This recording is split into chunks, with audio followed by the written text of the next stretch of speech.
Welcome back to Sophie and Jumong, Part 20.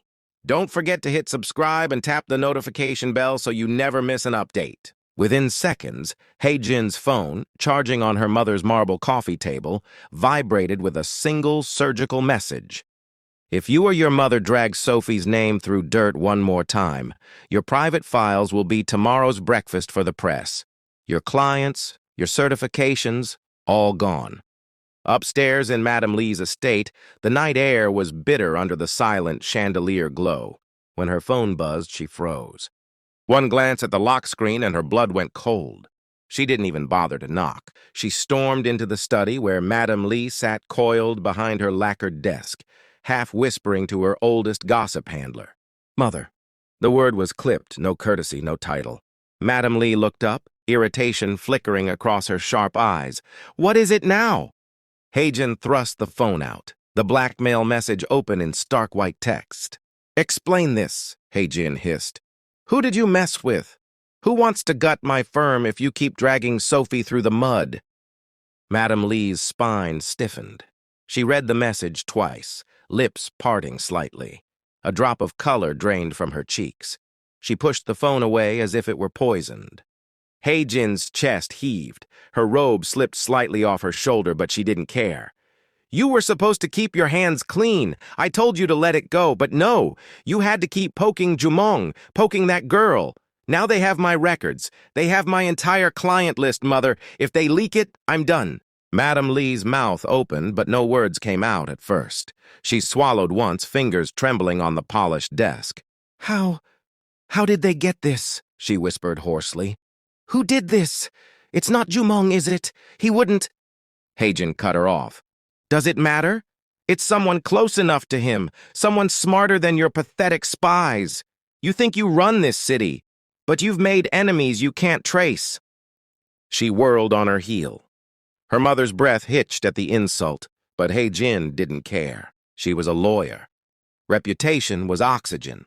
And now she was dangling over an abyss because her mother couldn't stop playing Empress behind closed doors. Madame Lee grabbed her phone off the desk, her nails clacking against the glass as she called her contact, the one who controlled the so-called anonymous gossip feeds. Her voice was lower than a whisper, and her palm trembled so badly she nearly dropped the phone. "Call them. Kill the peace. I don't care what it costs. Pay them double. If a single word about Sophie leaks tonight, you're finished too." On the other end, a mumbled confirmation. The contact barely dared to ask for payment before hanging up. She ended the call with a trembling thumb. Her eyes lifted to Jin, who stood at the door, arms crossed, a cold fury settling into her bones. "You've ruined everything, Mother," Jin spat. "If my name goes down because of you, don't you ever call me your daughter again." She slammed the door behind her, the sound cracking through the marble hallway like a final judgment. Downstairs, the house was too quiet. Madame Lee sat frozen, one perfectly manicured hand pressed to her mouth. For the first time in her gilded life, the strings she had pulled for decades coiled around her own neck like a noose she hadn't seen tightening. She replayed the message in her mind. "Your private files will be tomorrow's breakfast." She had spent a lifetime mastering other people's secrets, but now her own daughter's secrets were someone else's plaything. In that silent study, she realized what true fear tasted like. Not for herself, but for the little empire she thought she had built so perfectly. In her mind, she cursed whoever had taught Jumong to be so ruthless, to surround himself with ghosts and ghosts who knew how to dig. She pressed her palms flat on the desk. Her breath fogged the lacquered surface. If she lost Jin's reputation, she lost the last loyal chess piece in this family's public mask. She couldn't allow it. Madame Lee reached for her wine glass, but her hand stopped mid-air, shaking too much to trust herself not to shatter it. Upstairs, Jin slammed her bedroom door so hard that an old wedding portrait on the corridor wall rattled in its gilded frame. Back at the villa, Elias leaned back in the monitoring room. "Well done, Mira. You hit her exactly where it hurts." Mira didn't smile back. She only tugged her headset off, massaging the bridge of her nose. "They'll be quiet for now, but watch her. She's a cornered snake, and cornered snakes bite." Elias folded his arms. his mind already racing through the next fail-safes. The villa was quiet when Jumong and Sophie returned that night. Sophie was soft laughter and gentle eyes, full of warmth after sharing dinner with Gina's family, Gina's parents, Elias. But inside Jumong's mind, storm clouds wouldn't settle. He watched Sophie slip off her shoes at the entrance, watched her hands gather her braids behind her neck as she said, "Come to bed soon." He poured himself a glass of water, stood at the kitchen island staring at the marble pattern like it might spell out what to do next. The house felt too big, too loud with his thoughts. When he crept into the bedroom later, Sophie was already asleep on her side, her breathing a fragile promise that at least she was safe tonight. But Jumong lay awake, the moon slanting over the ceiling, his mind replaying Mira's voice, Elias's calm calculation. He checked his phone. No new posts, no gossip headlines. The feeds were clean, for now. Restless, he slipped out of bed, padded barefoot to his private office at the far end of the hall. The clock showed 2:47 a.m. He typed Elias a short message. "Are you awake?" The reply came before he could lock the screen. "Outside your gate." Jumong almost laughed. Of course Elias was here. Downstairs, he cracked open the side door to find Elias leaning on his car, arms crossed, dark hoodie thrown over his simple tee. "Couldn't sleep?" Elias asked. "Come in," Jumong said. Inside, Elias sank into the corner armchair, elbows on knees. Jumong leaned against the window, arms folded. "You did it, didn't you?" Jumong said. He didn't sound angry, just tired and strangely grateful. Elias didn't flinch. "We had to. Mira's hack gave us Heijin's digital files. We forged just enough threat to rattle Madame Li's spine. I knew she'd fold once her perfect daughter was cornered." Jumong barked a soft laugh, palm pressing over his mouth. Elias shrugged, a ghost of a grin. "You're welcome?" A long silence stretched.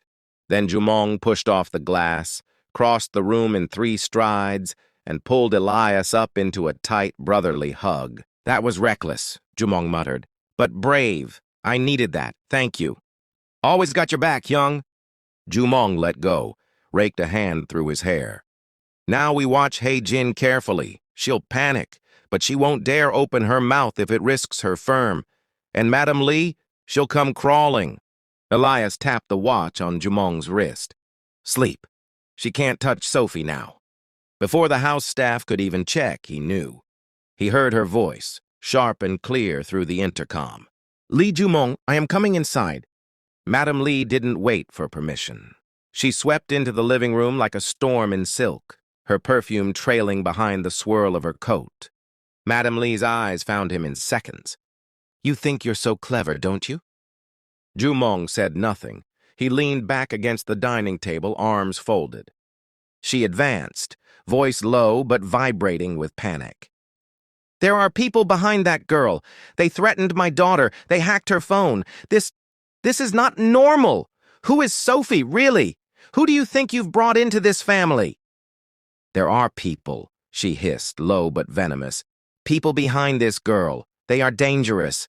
They threaten your sister's life, her career, your reputation. Do you know what kind of woman you sleep beside?" Jumong's brow furrowed perfectly. Not too much, not too little. He played the part of the son who knew nothing. "What threats?" he asked, voice calm. "What exactly was sent?" Madame Li faltered. She hadn't brought her phone. Heijin still held it, terrified it might ring again. So she had no proof to wave in his face, only her pride and rising panic. "It's your Sophie," she spat. "She's a snake. She uses these filthy men, these hackers, whoever they are. He cut in, soft as a blade. "Did you see this message yourself?" She paused. Her throat worked once. "It's on Heijin's phone." "Then show me." "I can't," her voice cracked. "It's private, confidential. You wouldn't understand." "I see," Jumong murmured, unfazed. He folded his arms, a half-smile curling. "Then let me handle it. If there's a threat, I'll trace it. If there's truth, I'll fix it. And if Sophie is what you say, then I'll see it with my own eyes." Madame Li sputtered. This wasn't the fear or apology she'd come to force from him. He was too calm, too controlled. "Where do you get all this about Sophie, Mother?" he asked smoothly. "You never liked her. Now you say she's a mastermind with criminals at her back. Where's your evidence?" She bit back her rage, realizing she'd walked straight into a wall of polite ice. "Mark my words, Li Jumong, this woman will ruin you." He only nodded, gracious, almost bored. "I'll keep my eyes open." When she left, fur coat sweeping the marble like a dagger sheathed, outside the city hummed on, and not a single word about Sophie surfaced on any screen that day. Soft morning sunlight covered the garden behind the big Han house. He breathed out, brushed his sleeve, and rolled his shoulders to calm his fast heart. Behind the flowers, a soft voice came. "This is so pretty." Sophie was there. She came through the flowers. Sunlight touched her hair. She wore a long red dress that moved gently and showed her shoulders. Her eyes looked at him, and he felt caught like a fish on a hook. But he did not want to run. He turned fast, his throat tight. "You're here," she smiled, the smile that always broke his calm.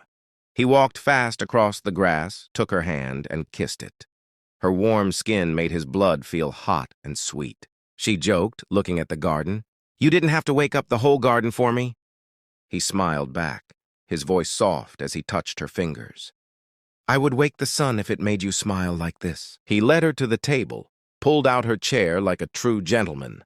She sat down and saw the food: golden bread, bowls of berries, and cold peach juice in a shiny jug. He poured juice for her, then sat across from her. The piano music now sounded like love starting. She teased him. "So, is this how you eat breakfast every day? Music? And so much food?" He leaned closer, put his elbows on the table, and spoke softly, wanting this hour to stay forever. "No, not every day. Only on mornings when I want to remember how lucky I am." She looked down, shy. He watched her neck move where he wished to kiss her. His fingers moved a bit. He lifted his cup to hide his shaking hand and looked at the flowers to calm the storm in his chest. He spoke softly to himself. "Do you know how long we were apart since last night?" She laughed, sweet and light. She did not know how much pain that laugh gave him. 2 hours of sleep. "Then I woke up thinking about you. Thinking how you looked when the sun touched your hair this morning. 2 hours away from you is too much, Sophie." She blushed under his strong eyes. He looked at her neck, her lips, her hands. He looked like someone holding back fire. She tried to play it off. "Do you always say such sweet things before breakfast?" He came closer, voice low and rough. "Only when I can't find safe words." A small wind moved her dress and pushed his calm away. Her laugh and smile broke his strong walls. He sat back a little, tapped his finger to keep himself steady. He cleared his throat and got ready to say it. "Sophie." He held her hand again, warm between his palms. "There's something I want you to know. It's not easy to say without sounding crazy." She went quiet, feeling it was serious. "What is it?" His eyes looked deep into hers, truth shining between them like sunlight. "I want more than secret hours, more than quiet words behind doors." He leaned closer, eyes on her mouth, then back to her eyes. "I want you to talk to your parents. I want to meet them. Or they can come here if it's better." His eyes were warm and true. "I want to see where you come from. I want to look at your mom and say, 'Your daughter changed my life.'" She put her free hand on her chest like to hold her heart safe. "Would you really fly with me to Namibia? It's so far." Without waiting, he said, "Far is nothing. You are everything." She laughed through small tears, sweeter than the piano music. He let her hand go only to pour more juice, his fingers brushing her wrist. She wiped a tear, giggling. "She would faint. She's never been on a plane." "Then I'll bring the plane to her door." They laughed, soft laughter that felt like hope after being hungry. After the garden breakfast, where Sophie's laughter had softened everything cold in him, Jumong knew time was running out for secrets. He held her hand as the car hummed back to the villa, pressing his thumb to her knuckles like a silent promise. But behind his calm, the old truth his father had confessed days ago pressed against his ribs. Dong Hyun, the twin brother he'd lost and mourned alone. At the villa, Gina's mother waited on the steps, holding herself like a pillar bracing a crumbling roof. Jumong asked to speak privately. Sophie watched him go, worry needling her calm. In the living room, Jumong spoke clearly. No pity, only resolve. He told Gina's mother her husband would not waste away unseen any longer. He had arranged for specialists, a private room at his hospital, and therapy to fight for every muscle left. Money didn't matter. The man deserved a fight. Tears slipped from Gina's mother's eyes, but she bowed her head and accepted with the soft dignity of a woman who had asked the heavens for help and now found it on her doorstep. In the kitchen, Sophie found Gina at the counter. Gina smiled tiredly, brushing it all away until her words cut off mid-sentence. Her knees buckled. The cups rattled, smashed on tile, and Sophie caught her just in time, screaming for help. Jumong was there in seconds, Gina's mother beside him, both dropping to the floor. He didn't waste a heartbeat on the villa doctor.